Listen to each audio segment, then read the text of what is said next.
Hello everyone, and welcome back to our little corner of science fun. I'm your host, Ichino-ani.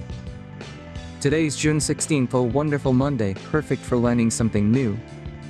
And oh boy, do I have a super interesting paper from our archive for us today.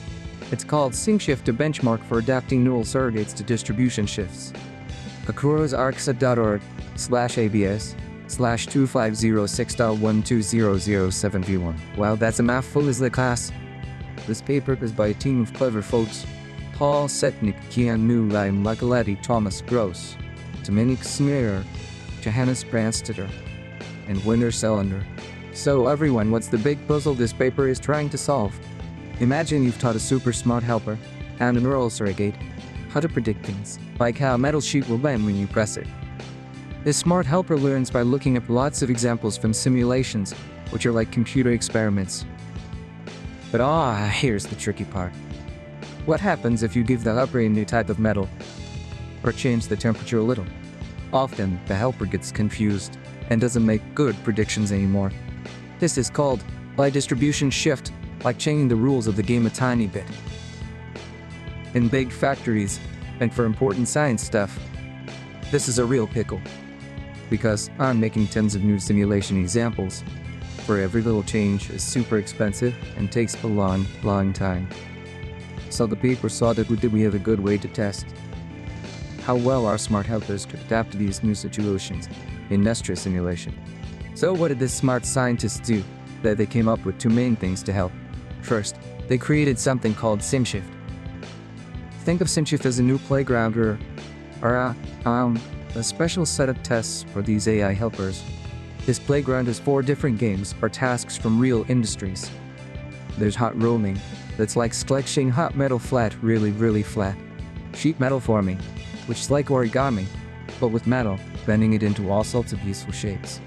Electric motor design, for making the hearts of electric cars and gadgets beat stronger and longer. And heatsink design, which are our tiny air conditioners for our computers to keep them from getting too hot and bothered. These are all really important for making things we use every day. Second, they took some existing clever ideas called domain adaptation, or DA for short, and they tried them out with these AI helpers on the SIMSHIFT playground. The big goal is to help the AI predict correctly for new situations, even when it hasn't seen exact examples of those new situations with all the answers. It's like it only gets hints about the new game, but still has to play well. This is especially for something called Unsupervised Domain Adaptation, where the AI only gets the problem description for the new stuff, not the answers. Now, you might be thinking, ichino-ani, this sounds very technical. But right, these ideas can actually in our everyday lives. Let's think of some examples, okay? First, imagine car manufacturing are making your shiny kitchen appliances. The paper talks about hot rolling and sheet metal forming.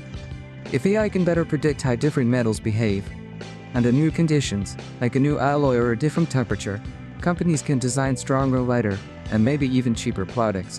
This can mean safer cars and more durable washing machines for us. Second, electric motors. There in electric cars are blenders and even those cool drones.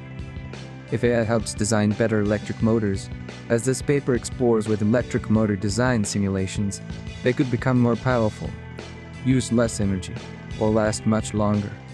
So, your next electric car might go further, or your kitchen gadgets might be more efficient, all thanks to smarter AI design tools.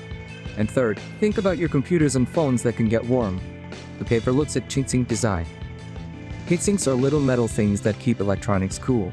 If AI can help design separate effects for new powerful chips, without needing lots of trial and error, our gadgets could run faster, stay cooler, or even be made smaller and sleeker. No more overheating game consoles, maybe.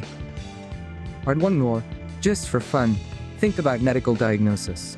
If an AI is trained to spot errors on X-rays from one hospital's machines, it might not work so well with X-rays from another hospital with different machines. The ideas in this paper about adapting to distribution shifts could help that AI known to work well with new hospitals too, without needing a whole new set of training pictures. That means more people could get help from these smart AI helpers. Okay, so how is this SIMSHIFT and its ideas different from other things? Well, traditionally, scientists use very detailed computer programs, called these solvers, to simulate these physical things. These are super accurate. But, they can be very slow. Like a snail trying to win a race, especially if you want to try many different settings. The AI helpers, these neural surrogates, are much faster than cheetahs, but as we said, they can get confused with new rules. This paper is trying to make these fast cheetahs also smart enough to handle slightly changed race tracks. This is something the slow snails are good at, but they just take forever.